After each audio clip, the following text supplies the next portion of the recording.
Hello and welcome to Bottom Line. I'm Cindy Kainz. We have a wonderful show for you today. We're going to be talking about a young man who started off in the fourth grade with a passion to help other kids. And he's grown his business and has written a book. So we're going to go and get right into it. He's had over 2,000 celebrity interviews. He's spent over 10,000 hours working on his Global Kid Media company. And he is the founder and president. I'd like to welcome to Bottom Line, Verdant Gupta. Welcome, Verdant, to the show. Thank you so much. I'm very excited to be here and grateful for the opportunity. Yeah, I'm really excited because I just love to see when you get someone who's younger, has such a passion, and then just developed it and now wants to share it and help others, especially, young kids today. And so that's where I'd like to start with you. In fourth grade, you had a passion, and you were looking at that. Can you describe kind of what happened back then and to drive you to develop the global kid media business? Yeah, so Global Kid Media actually started when I was in sixth grade, but the passion started in fourth grade. And what it was I was visiting some family in India, and my cousin used to have all these inspirational quotes on his walls. And one of them said, it was a poem that said, "You are a special person." And as a 8-year old at the time, I looked at that and I said, the high school in my town has an issue where there's a kid taking their life every year. And maybe older people trying to tell them, it's not worth it. Maybe that's not working. So maybe they need to hear it from a younger person. And that's where I came up with the idea that, I'm going to take this poem back and I'm going to speak on the high school announcements. And from there, I kind of realized that I like communication. I liked helping other people, and I wanted to take it to a bigger scale. So my parents started putting me in speech competitions. I developed a knack for communication. And on the side, I love sports. I played about every sport there is. And eventually, I put the two together, sports and media, which was communication to me, and Global Media was born. Yeah. And it's fascinating. One, for taking such a sobering topic, of teen suicides, teen depression, and being out there to help kids do that. Now, you also did something that I think was great. Also, for sixth grade, you also started doing some cancer fundraising for one of your classmates. Could you speak to some of that? Yeah, so in fifth grade, one of my classmates was diagnosed with cancer, and me and a couple other kids were sitting in class and we're like, we got to do something. So it started off by making a video just with a bunch of teachers and a bunch of people and a really fun, positive, entertaining video for her. And then we decided we wanted to do more. So with the music teacher, we organized a fundraiser. It was fifth graders at the time. It was mostly three of us, and that's kind of where I got my start in the business road, I guess. We went business to business, asked for sponsorships, and put together a huge fundraiser with a goal of raising a certain amount of money and raising $1,000 plus more than we expected. Yeah. And when you started to develop more and more of that, and I think it's wonderful too, because, you had such supportive parents. And as, kids do today, and if we have some younger kids and children watching or parents, how would you say they could start to develop that into something and help? Because to know that even though since they're young, they can still make a big impact on the world.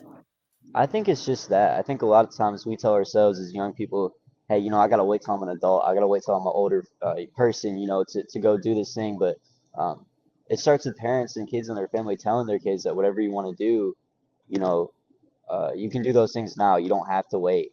And I think that's really important. I think that's, like you said, a key message to do, and it's been extremely successful for you.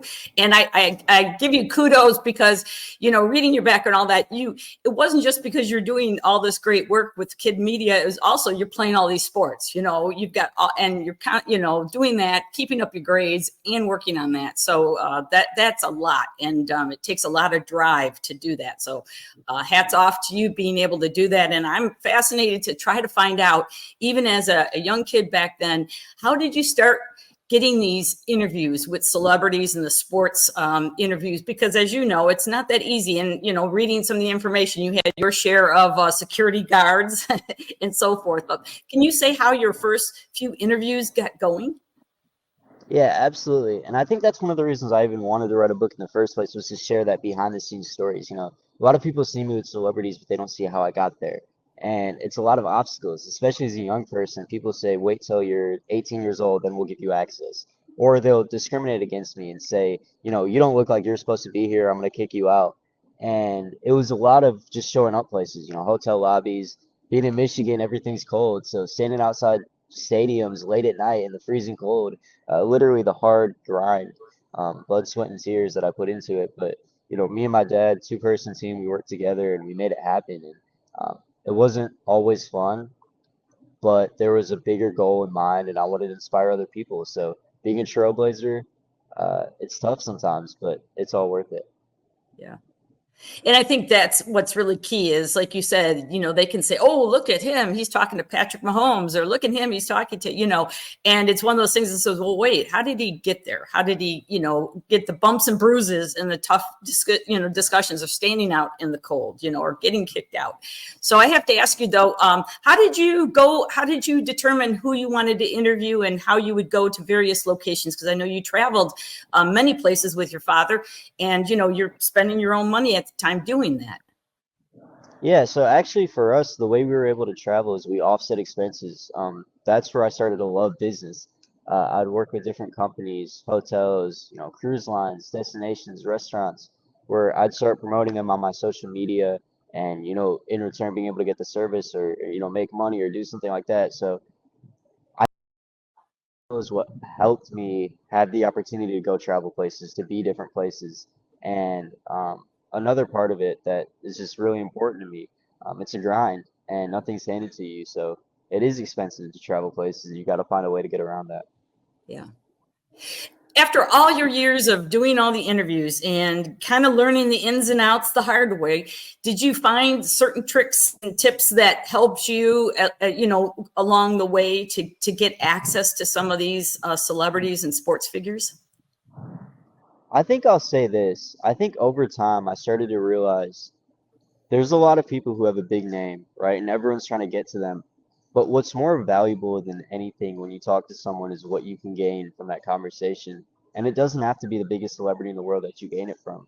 I think I learned talking to the families of celebrities or players, talking to their close friends, or even when I talk to them, asking about the things that matter, what they're doing to give back, about the things that they care about. You go a lot further than just chasing that big name or just chasing that, you know, that clout question. So I think that was a tactic that really meant a lot to me was understanding that the people around, you know, that celebrity have a lot of great stuff and great value to share as well. And it could be anyone you talk to. You know, I always said, and my dad always said, whether it's a janitor or the biggest celebrity in the world, you know, you could gain something from that. Yeah. I think that is a huge, valuable, piece of information you share that everybody should, have, no matter who they are. You can learn something from them or glean some information. Everybody has something to offer, that's for sure. And I think that's a great, like you said, you spent time with the families and the friends, and, they're really going to know what's going on. And I'm sure for that star person too, as well as, it takes a lot to get to where you're at and what you've done. And it's not all that fame and fortune you see at the very end. It's all those hard practices, as you know, and all those hours on with the books and all those hours standing out in the cold or, waiting for that one moment.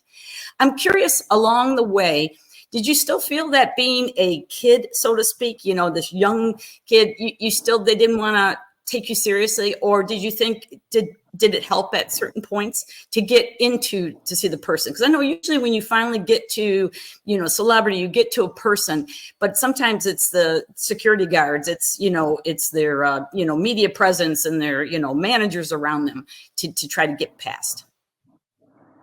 Yeah, I'll say this. It never got easier to get past the security or get past the credentials. It was very rare that I ever had a credential to something. I was usually doing it on my own. But as I got older, I was making more connections. And especially being a kid, whenever you finally do get to the person, they always appreciate it for the most part. So that was the cool thing is, whoever you're talking to, they're going to appreciate your age. They're going to appreciate talking to you because they're not really used to that. They're not used to um, not everyone's asking the positive questions. Not everyone's chasing a positive story. So doing that and actually getting to someone was always positive results. But I wouldn't say it necessarily got easier to get around the security or the media personnel. Yeah. And, in one way, I guess that's good to protect the person themselves. So that's probably what, security is doing their job in that fashion. But like you said, I think it's difficult to, like you said, just to get in to see them. But again, because everybody who's young probably had a dream. And most people, when they're young and they can appreciate a young kid or a younger person, asking them because they remember what it was like when they were younger. So I have to ask you, of all your interviews, of all your interviews, was there one or two that stood out for a reason? And I don't mean because it was a famous person, or was it the insight that they provided you? Absolutely. There's two interviews that stick out to me in my career, and I've done about 2,000, but there was these kids at the Special Olympic or from the Special Olympics at the Pro Bowl a few years back in 2019, and there was a flag football game between the Special Olympics kids and the NFL players.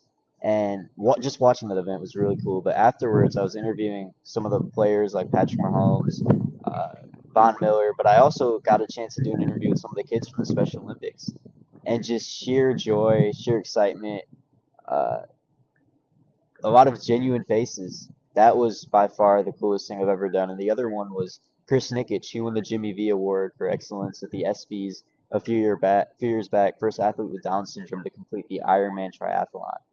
And his story is really inspiring, and talking to him inspired me a lot. So it's those interviews that go a lot further necessarily than just the big names. Right.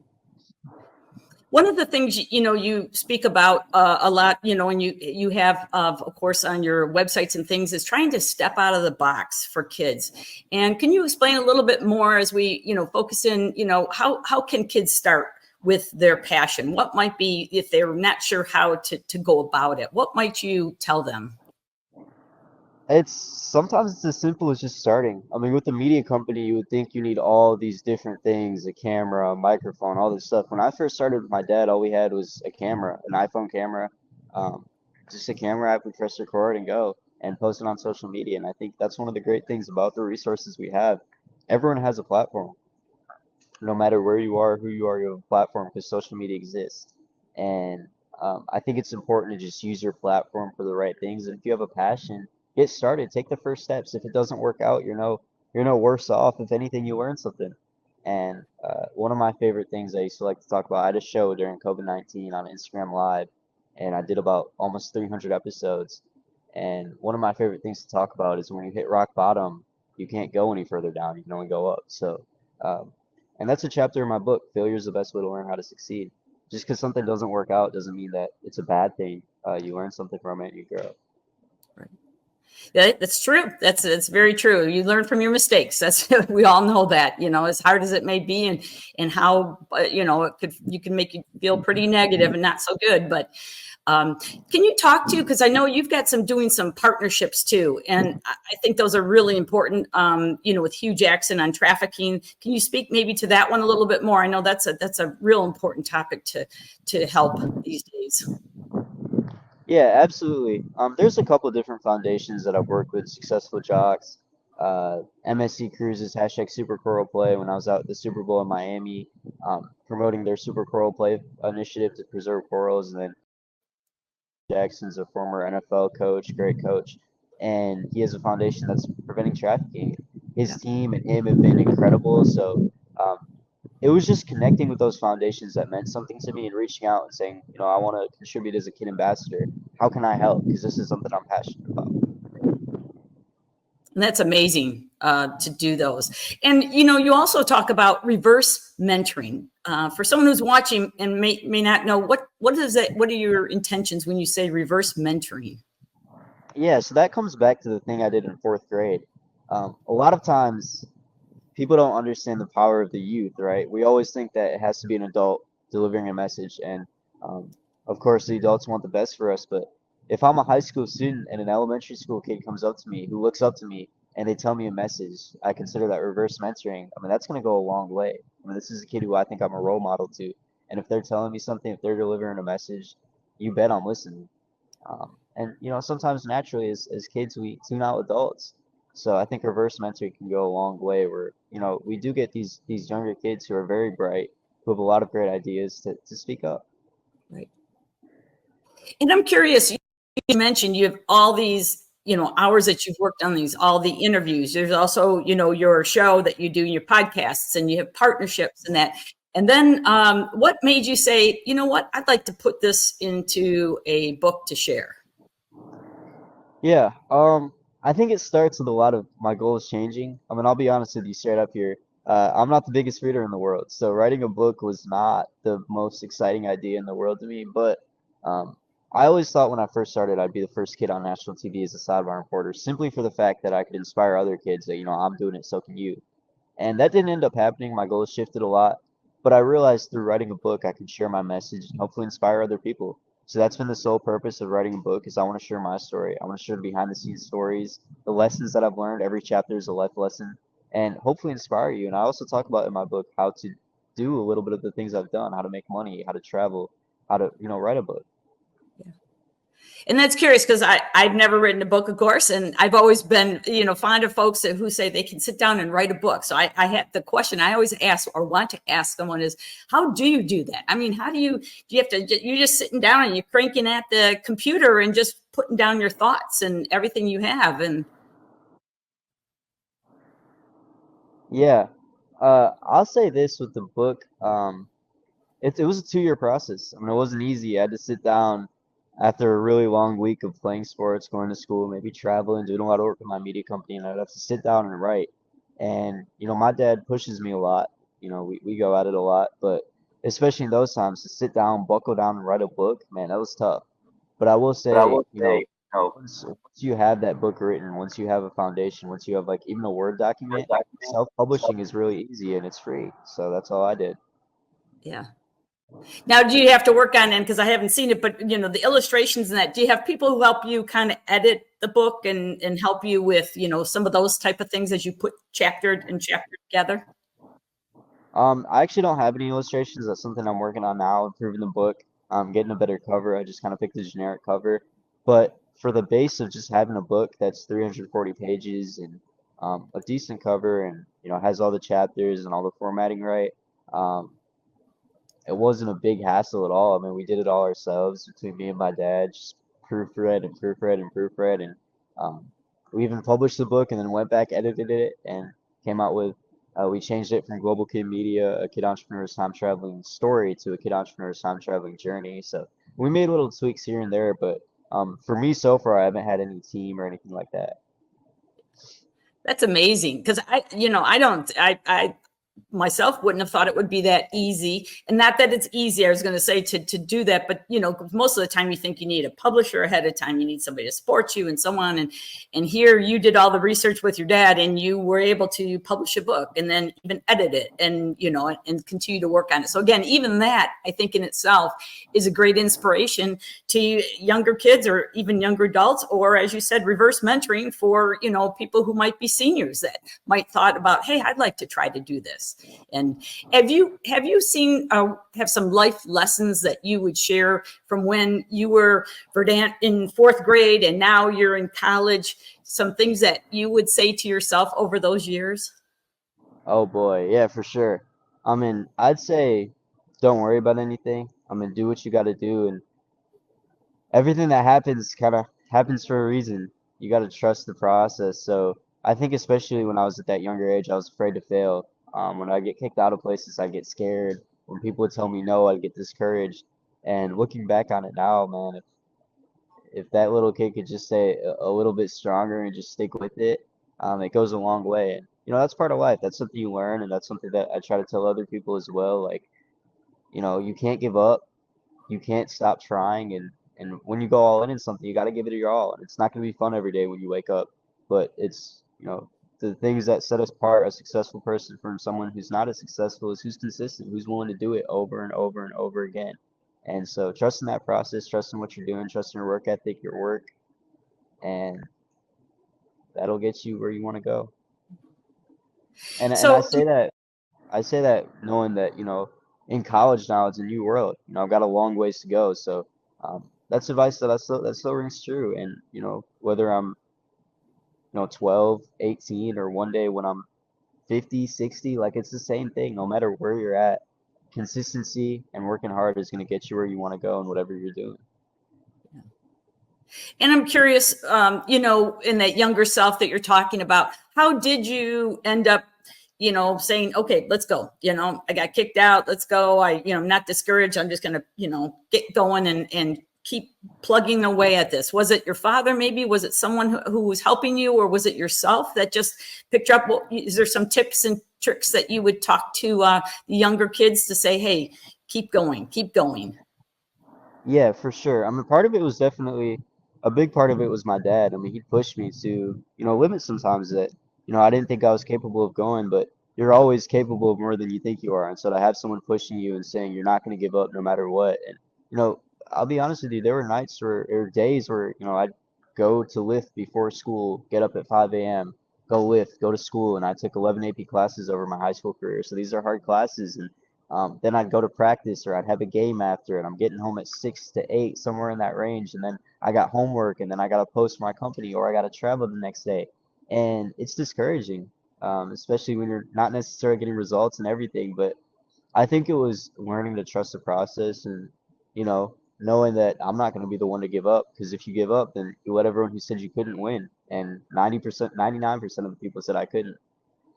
And so that motivated me, and then just having someone to really push me, not always in the way I liked it, but it got the job done. Yeah, that's a tough lesson sometimes, like you said, getting pushed, and someone believes in you like your father has, and wants to make sure he knows you can do it, and yeah, okay, and then he's pushing you and pushing you. It's like, stop, Dad, stop. But you know what? You are where you're at today, not just from him, but from what you have inside. And I think what you're doing is you're providing those things to the people that are younger and that can say, yes, I can do it. Just because you're, called a kid or a child doesn't mean you don't have value. Doesn't mean you can't be successful. Can't believe the reverse mentoring that you talked about. It's key. It's key. And sometimes I think people don't listen to the younger folks. They have a lot of good things to say. We always think everybody's older, you get some bumps and bruises, it gets you smart and knowledgeable. But I think a lot of times, we need to stop and listen, to our young folks, because they're wise. They're I think wise. it's a bit of both, right? It's a bit of both, and the people who are experienced and know what they're doing in the field, they've been Mhm. experienced, they're professionals, or they're where they're at for a reason. So it's important to listen to them. But I think sometimes it's refreshing to hear from the future, right? What do you want? The world's evolving, things are changing, and these younger people are the ones who are going to run it, right? So let's hear Right. from them. Let's hear what they think once in a while, and it's a good balance. Yeah.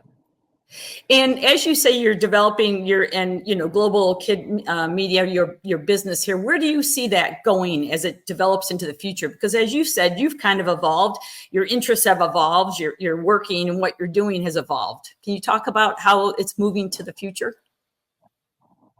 Absolutely. So right now, I've been mostly focused on my book, and I'm a paid speaker, so I've been looking for different opportunities to share my message at different speaking events, especially the young people. I've been at an elementary school classroom, at a middle school camp. I've talked to the Rotary Club and talked to a lot of different people there, but just looking to, I spoke at a club at a college at the University of Michigan, an entrepreneurship club. So that's one of the things I'm looking for. Other than that, I'm at Michigan State University. I'm being a student. I'm trying to go to every career fair I can, get, every part of that experience as an education, and learning the business part of a business, So I'm pursuing a business degree right now, either management or marketing. So learning about the intricate details of how things work, that's really important to me. I want to continue to be an entrepreneur, and maybe I shift and go a different way, or um, for global community to be successful, I got to get other young people involved. So understanding how a business really works from every different field, I think that'll help me be a better entrepreneur. Yeah, absolutely. And do you have, are you going to continue to do some of the interviews as you have, if it fits into your schedule? Yeah, for me with the interview, if the interviews, if a big opportunity comes up, I'm definitely always willing to do it, or if it's something that's for a good cause. But for the most part, it's kind of hard being on campus, being a full-time student, and trying to be involved in everything here, and then still running that. So the interview side slowed down a little bit, but as far as the message is still the same, and I think that's what the book's promoting, and that's what me being a speaker is promoting. Yeah. And I would ask if, as you're looking through college and as you're looking through your degree and business degree, where do you kind of see yourself maybe in 4 to 5 years? Yeah. I mean, I always say, who knows where I'm at tomorrow, right? I mean, things come up and your schedule changes, and suddenly you're doing something that you never thought you'd be doing. So it's hard to say where I'll be in 4 to 5 years, but hopefully I'll have a degree. One of my big goals before I graduate college is I want to have a foundation. Giving back is really important to me, and I think having a foundation is really a great way to do that. So that's one of the goals of mine. And other than that, I want to have a platform to inspire people. So just growing that platform. I guess everyone has a platform, but growing mine to um, help others and inspire people is really important to me. Right. And when you're looking back, and like you said, you're, especially with Global Kid Media and getting more, kids involved and so on. And even like you said, being at college, it could limit you there at the university and so forth. But how do you see that if somebody's saying, hey, I'm interested, how do I get involved?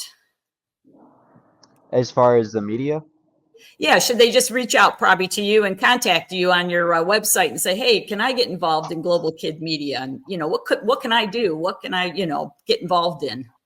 absolutely. If anyone has any questions, of course you can submit the form on globalkidmedia.com. That's globalkid.com. Or you can reach out to me on social media at globalkid,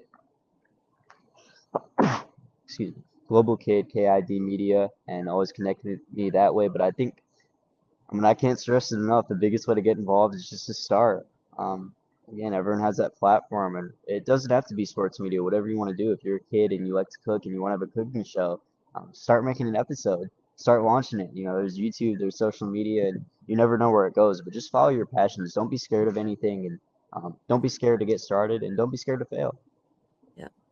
I think those are all wonderful words of wisdom, and you've actually showed that you've been able to be successful, and even when you've had some failures, which makes you into the great person you are today, and you're goal oriented and you're moving along. And do you see yourself maybe having probably more companies in the future, as you mentioned yourself as an entrepreneur? Yeah, I mean, one of the great things about Michigan State is they're very supportive of startup companies, and I see myself with the startup company hopefully maybe this year. So right now we're just I'm doing a lot of brainstorming, doing a lot of research, coming up with something, and hopefully launching at some point. Yeah. Well, as we kind of get close to the end of the show here, and that I was going to ask you, I know you gave a lot of great input and information and shared, but is there some final words of wisdom you would say to the younger you or younger kids that are out there, no matter where they live, and, to how to succeed or keep going? Yeah, this is something that's really important to me. And I think I've touched on it a little bit, but every person, you're you, and nobody else is you. So you got to understand that no matter what you're doing, you got to believe in yourself, because no one else is like you. No one else is capable of doing the things that you're doing when you're the best version of yourself. And understanding that, seeing the value in yourself. Not everyone will. I mean, there's enough people I've seen on my journey, you'll see on your journey. A lot of people are looking to close the door on you. So if you're not willing to do the very least and believe in yourself, it's going to be tough. Yeah. Well, Verdant, thank you so much for being on Bottom Line.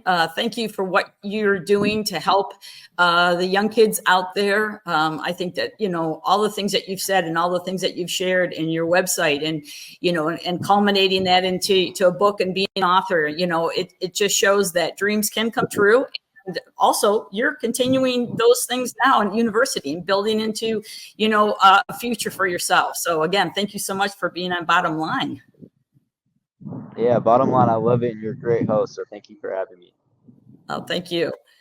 And I thank our audience for watching. And no matter what age you are, Verdant gave us such great insight and things to remember, the reverse mentoring and just words of wisdom that he's provided all of us. So I hope everyone has a wonderful day, and I thank you for watching. I'm Cindy Kainz.